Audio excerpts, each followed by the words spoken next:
Bueno, vamos a charlar con Fernando Genesir, Cadena 3, Canal C. Fernando, ¿cómo te va? El gusto de escucharte y poder charlar con vos. Ahí está, mira, impecable.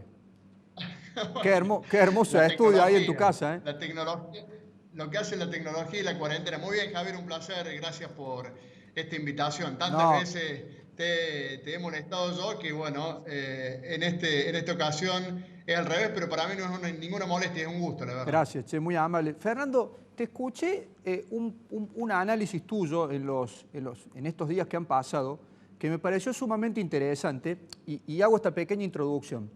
Estamos en un estado de hibernación social, económica, digo hibernación porque está todo como paralizado, con obviamente, y lo hemos planteado, esa dicotomía entre salud y economía, que en Argentina también está bastante difícil de distinguirlo, porque obviamente preservado el tema salud, que es lo que a todos nos preocupa, la preocupación que sigue inmediata es cómo salir de este estado de hibernación que yo le llamo. Y escuché un análisis y un artículo tuyo muy interesante sobre cómo otros países han podido ir evolucionando en lo que es el control de la salida, de lo que tiene que ver con la salida del aislamiento social obligatorio. Me gustaría si vos lo podés comentar. Obviamente después te tengo que preguntar cómo llevas la cuarentena y cómo llevas adelante toda tu actividad, es inevitable, pero la verdad que me llama mucho la atención y lo escuché con muchísima atención a lo que planteabas de un artículo del Wall Street Journal. Sí, digamos, a mí la verdad que es uno de los temas, hay muchos temas que derivan de la pandemia, ¿no? El derrumbe económico es uno de los temas.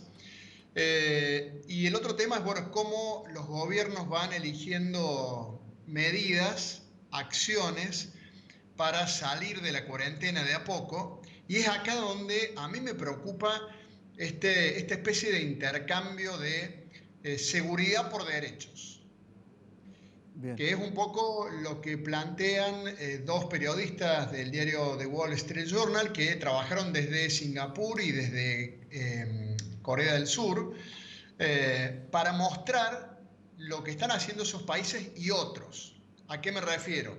Acá estamos quejándonos, y me parece que con razón, por el ciberpatrullaje que hace el gobierno.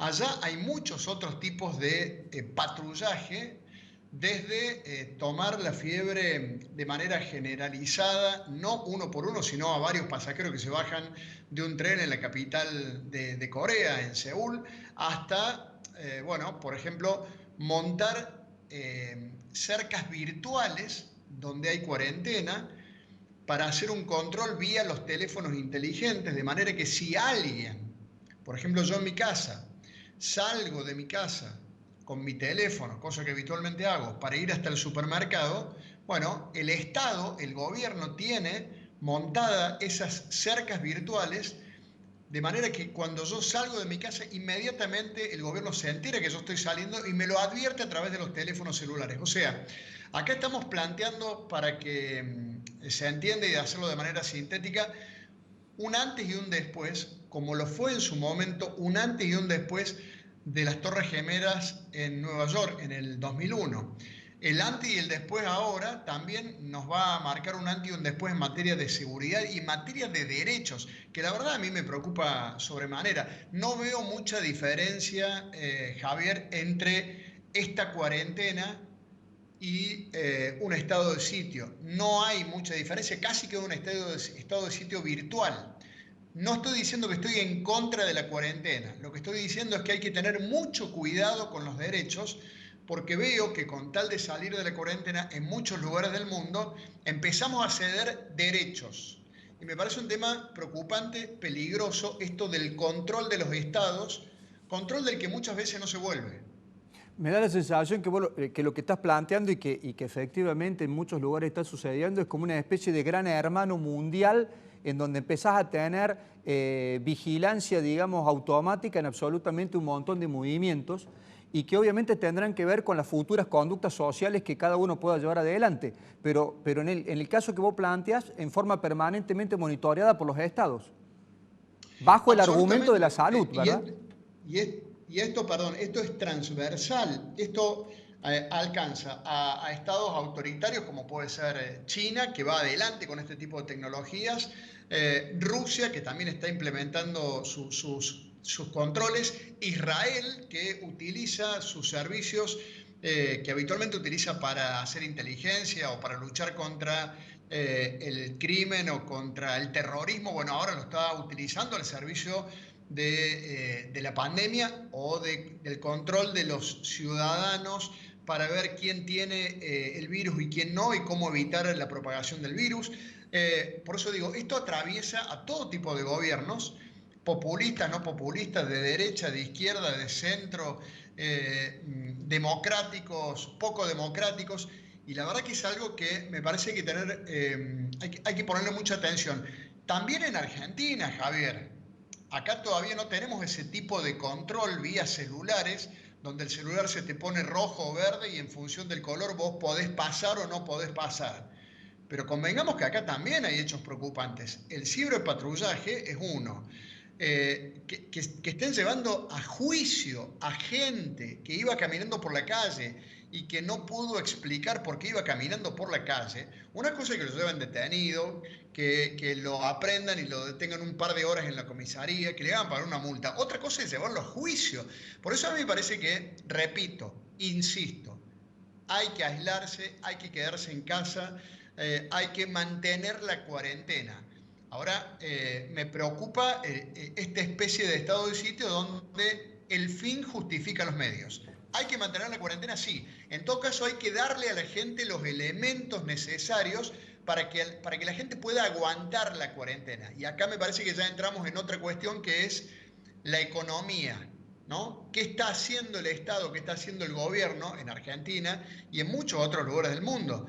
Paul Krugman lo escribe también en una nota en el New York Times ayer. Dice claramente, hay que ponerle plata en el bolsillo de la gente. Sí, no parece haber otra salida que yo vengo repitiendo. Nos hemos transformado todo en keynesianos de la noche a la mañana por la necesidad de que el Estado de alguna manera abastezca ese parate económico que hay en absolutamente todos los niveles. Fernando, y te preguntaba yo antes de empezar la nota, vos estás en cuarentena total, digo, esto ha cambiado obviamente tu formato de trabajo y de vida, ¿no? Sí, bueno, sí, afortunadamente podemos estar en casa, podemos hacer la cuarentena. Digo afortunadamente porque, bueno, en mi caso es un privilegio poder seguir trabajando y hacerlo desde mi casa. Hay mucha gente que no puede trabajar, hay mucha gente que se quedó sin ingresos. Bueno, en mi caso, Cadena 3 y Canal C nos dan la posibilidad me dan la posibilidad de trabajar desde mi casa, así que salvo una salida al supermercado, a la verdulería o a la panadería, donde me gusta ir porque yo soy el que hago las compras, porque me gusta, sí, puedo mantener la cuarentena. Que bueno, tiene muchas connotaciones, hay muchas lecturas individuales para hacer de la cuarentena, cómo nos va, pero a mí me preocupa mucho cómo puede soportar mucha gente la cuarentena. Yo me considero un privilegiado, Javier, y mucha otra gente seguramente también, porque estamos en una casa confortable, a diferencia de mucha otra gente, o porque no tiene agua, no tiene jabón, no puede higienizarse, como es el caso de muchos sectores pobres en la Argentina, en Córdoba, en Buenos Aires, y también porque mucha otra gente que aún viviendo más cómodamente ya no tiene recursos, y hablo de, no sé, profesionales, dentistas, psicólogos, el librero de la esquina, que, bueno, no le entra un peso desde hace un mes y sin embargo el Estado le dice, quédate tranquilo que yo te van a ayudar los bancos. Y me parece que no es a través de los bancos como tiene que llegar la ayuda, porque esa es una ayuda con un crédito al 24% para pagar sueldos y el librero de la esquina, por ejemplo, no tiene empleado y no tiene cuenta en un banco, como no tiene la gran mayoría de los argentinos, no tiene cuenta en un banco, porque acá, a diferencia de lo que pasa en el mundo, solo un tercio de la producción se mueve a crédito. El resto no, lo cual también habla a las claras de la informalidad que hay en nuestro país. Sí, Por eso me parece que el auxilio tiene que ser más directo, más del Estado y dejar de decirle a los bancos que son ellos, porque eso viene muy demorado, muy atrasado y cada día que pasa se le pone peor a mucha gente. sí, me parece, Fernando, que el punto es ese, ¿no?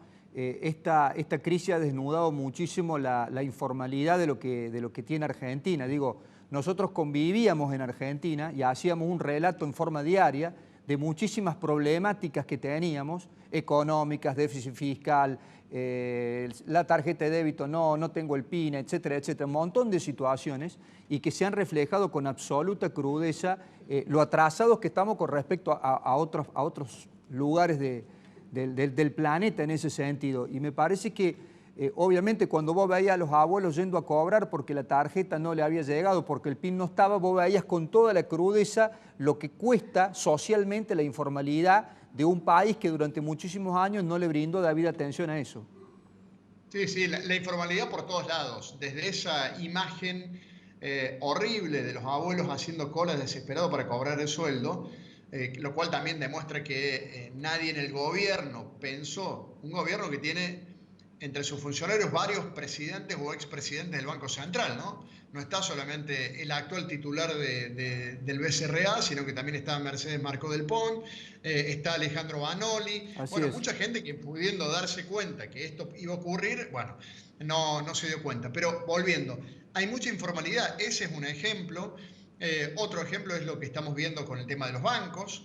Y yo insisto en que el auxilio, la ayuda, tiene que ser de manera más directa. Es cierto que también el gobierno rápidamente reaccionó. Ahora, por ejemplo, el IFE, el ingreso familiar de 10.000 pesos, que en un principio era para los que categoría monotributos A y B, ahora también alcanza el C y D. Yo ponía un ejemplo, el del taxista, Javier. Claro, ese es un caso directo. El taxista, sí. El taxista puede trabajar, pero no tiene clientes. Así es. No tiene pasajeros. Es una crisis de oferta también. Absolutamente.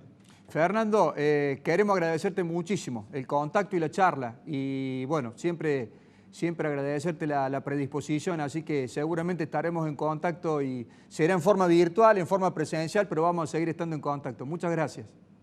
A vos por la invitación, un fuerte abrazo virtual y a tu disposición. Abrazo grande.